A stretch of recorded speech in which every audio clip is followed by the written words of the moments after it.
शेतजमिनीचे व्यवहार करताना बक्षीसपत्र हा एक महत्त्वाचा दस्तऐवज मानला जातो.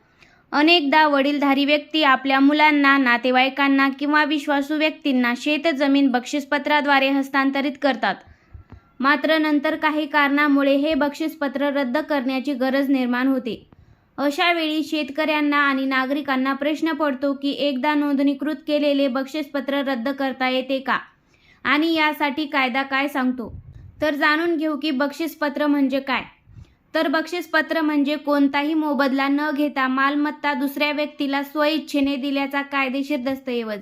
ट्रान्सफर ऑफ प्रॉपर्टी ॲक्ट 1882 च्या कलम 122 नुसार बक्षीसपत्र वैध ठरते.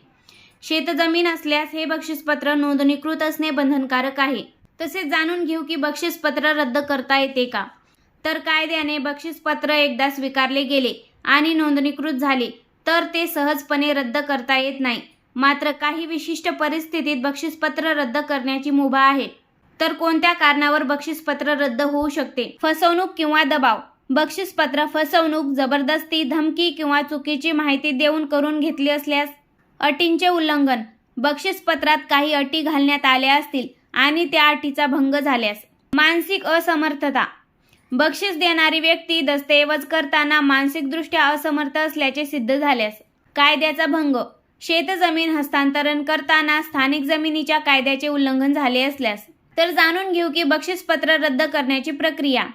तर बक्षीसपत्र रद्द करण्यासाठी संबंधित व्यक्तीला दिवाणी न्यायालयात दावा दाखल करावा लागतो.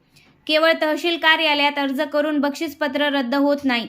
न्यायालयात दावा दाखल करताना सर्व पुरावे, साक्षीदार आणि आवश्यक कागदपत्रे सादर करावी लागतात. न्यायालयाने निर्णय दिल्यानंतरच बक्षीसपत्र रद्द झाल्याची नोंद होते. जर बक्षीस देणारा आणि घेणारा दोघेही बक्षीसपत्र रद्द करण्यास तयार असतील तर परस्पर संमतीने रद्दबातल दस्तऐवज म्हणजेच कॅन्सलेशन डीड नोंदणीकृत करता येतो. मात्र यासाठी दोन्ही पक्षाची उपस्थिती आणि संमती आवश्यक असते. तर शेतकऱ्यांनी काय काळजी घ्यावी. तर बक्षीसपत्र करताना भविष्यातील परिणामांचा विचार करणे अत्यंत आवश्यक आहे. एकदा जमीन बक्षीस दिल्यानंतर त्यावरचा हक्क गमावला जातो.